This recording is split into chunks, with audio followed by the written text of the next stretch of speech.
Hi friends, Assalamu alaikum. ഇന്ന് ഞാൻ വന്നിട്ടുള്ളത് വേഗത്തിൽ തന്നെ ഉണ്ടാക്കി എടുക്കാൻ പറ്റിയ ജിലേബിയുടെ റെസിപ്പി ആയിട്ടാണ്. വളരെ എളുപ്പമാണ് ഈ ഒരു ജിലേബി തയ്യാറാക്കി എടുക്കാനായിട്ട്. ദോശമാവൊക്കെ ഉണ്ടെങ്കിൽ പെട്ടെന്ന് തന്നെ ഉണ്ടാക്കി എടുക്കാൻ പറ്റും. കുട്ടികൾക്കൊക്കെ വളരെ ഇഷ്ടമുള്ള ജിലേബി. അപ്പോൾ ഇത് എങ്ങനെയാണ് തയ്യാറാക്കുന്നതെന്ന് നോക്കാം. ഇതിനായിട്ട് 1 കപ്പ് പഞ്ചസാര ഒരു സോസ് പാനിലേക്ക് ചേർത്തിട്ടുണ്ട്. ഇതിലേക്ക് ഒരു 1/4 കപ്പ് വെള്ളം കൂടി ചേർത്ത് കൊടുക്കാം. എന്നിട്ട് പഞ്ചസാര ഒന്ന് പാനിയാക്കി എടുക്കാം.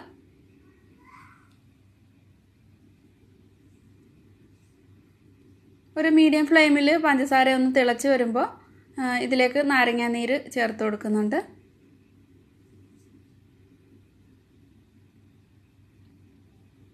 ഒരു ടേബിൾ സ്പൂൺ നാരങ്ങാനീര് ചേർത്തിട്ടുണ്ട്. അപ്പോൾ പഞ്ചസാരയ്ക്ക് ക്രിസ്റ്റൽ ആവാതിരിക്കാനും ഹെൽപ്പ് ചെയ്യും. ഒരു ചെറിയൊരു പുളിയുടെ ഒരു ടേസ്റ്റും കിട്ടും.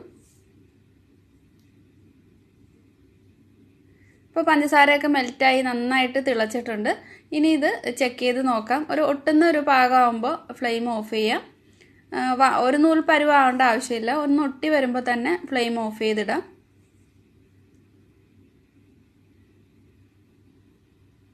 അപ്പോൾ ഇത് ഒരു സ്റ്റിക്കി ആയിട്ട് വന്നിട്ടുണ്ട്. ഇനി ഫ്ലെയിം ഓഫ് ചെയ്തിട്ട് ഒന്ന് ചെറുതായിട്ടൊന്ന് തണുക്കാനായിട്ട് മാറ്റി വയ്ക്കാം.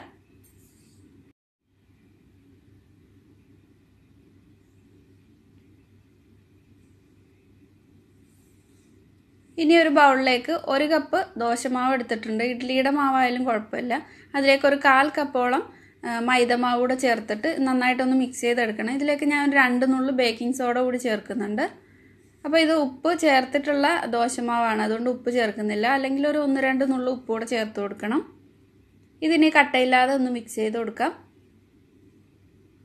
അപ്പോൾ ഇത് കുറച്ച് തിക്കായിട്ടാണ് ഇരിക്കുന്നത്, അതുകൊണ്ട് ഞാൻ 1 ടേബിൾ സ്പൂൺ കൂടി വെള്ളം ചേർത്തിട്ടുണ്ട്. എന്നിട്ട് ഒരു ഓറഞ്ച് ഫുഡ് കളർ കൂടി ചേർക്കുന്നുണ്ട്. ഞാനിപ്പോൾ ഇതിലേക്ക് ജെൽ ഫുഡ് കളറാണ് ചേർത്തിട്ടുള്ളത്. അല്ലാതെ പൗഡർ ഫോമിലുള്ള ആ പൗഡർ ആയാലും കുഴപ്പമില്ല. പിന്നെ നിങ്ങൾ വീട്ടിലേക്കൊക്കെ തയ്യാറാക്കുമ്പോൾ മഞ്ഞൾപ്പൊടി ചേർത്താലും മതി, ഒരു യെല്ലോ കളറിൽ കിട്ടും. ഞാനിപ്പോൾ ഫോട്ടോ എടുക്കുന്നതിൻ്റെ ഒരു ഭംഗിക്ക് വേണ്ടിയിട്ട് കളർ ചേർത്തിട്ടുള്ളതാണ്. ഇവിടെ ഞാനൊരു സോസിൻ്റെ ഒരു ബോട്ടിൽ എടുത്തിട്ടുണ്ട്. അല്ലെങ്കിൽ ഒരു പൈപ്പിംഗ് ബാഗോ അല്ലെങ്കിൽ ഒരു പ്ലാസ്റ്റിക്കിൻ്റെ ഏതെങ്കിലും സിപ്പ് ലോക്ക് ബാഗ് ആയാലും കുഴപ്പമില്ല. അതിലേക്ക് ഇത് ഒഴിച്ചു കൊടുത്തിട്ട് ഒന്ന് നന്നായിട്ടൊന്ന് ടൈറ്റ് ചെയ്ത് കൊടുക്കാം. കുറച്ച് ഓയിൽ ചൂടാനായിട്ട് വെച്ചിട്ടുണ്ട്. ഇപ്പോൾ ഷുഗർ സിറപ്പ് ഒരു ചെറിയ ചൂടിലാണ് ഇരിക്കുന്നത്. ചൂടില്ലെങ്കിൽ ഒന്ന് ചെറുതായിട്ടൊന്ന് ചൂടാക്കി എടുക്കണം. ഒരുപാടങ്ങ് തിളച്ച് പോകേണ്ട ആവശ്യമില്ല. ഇനി ജിലേബി റെഡിയാക്കി എടുക്കാം. അപ്പോൾ തീ ഒന്ന് കുറച്ച് വെച്ചിട്ട് വേണം ജിലേബി ഒന്ന് ചുറ്റിച്ച് കൊടുക്കാൻ, ഇല്ലെങ്കിൽ ഇത് പെട്ടെന്ന് തന്നെ അങ്ങ് കരിഞ്ഞു പോവും.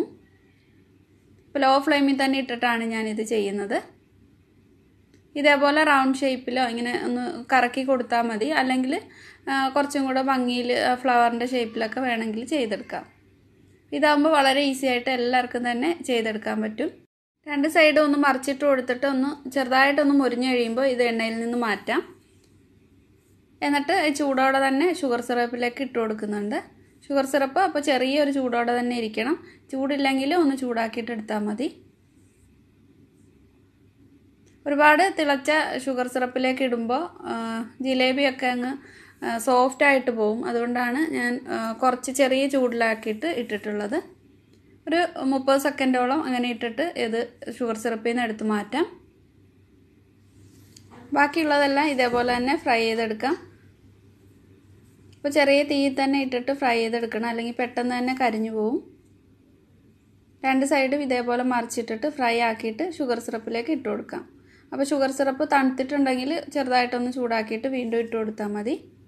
അപ്പോൾ നന്നായിട്ട് തന്നെ ജിലേബിയിലേക്കൊക്കെ ഷുഗർ സിറപ്പ് പിടിച്ച് കിട്ടും. അപ്പോൾ വളരെ ഈസി ആയിട്ട് തന്നെ എല്ലാവർക്കും ചെയ്തെടുക്കാൻ പറ്റിയ ഒരു ജിലേബിയാണ്.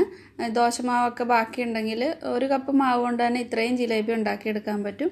എല്ലാവരും ട്രൈ ചെയ്ത് നോക്കുക. ഇഷ്ടമായിട്ടുണ്ടെങ്കിൽ എന്തായാലും ലൈക്ക് ചെയ്യുക. നിങ്ങളുടെ ഫ്രണ്ട്സിനോ ഫാമിലിക്കൊക്കെ ഒന്ന് ഷെയർ ചെയ്ത് കൊടുക്കാനൊന്നും മറക്കരുത്.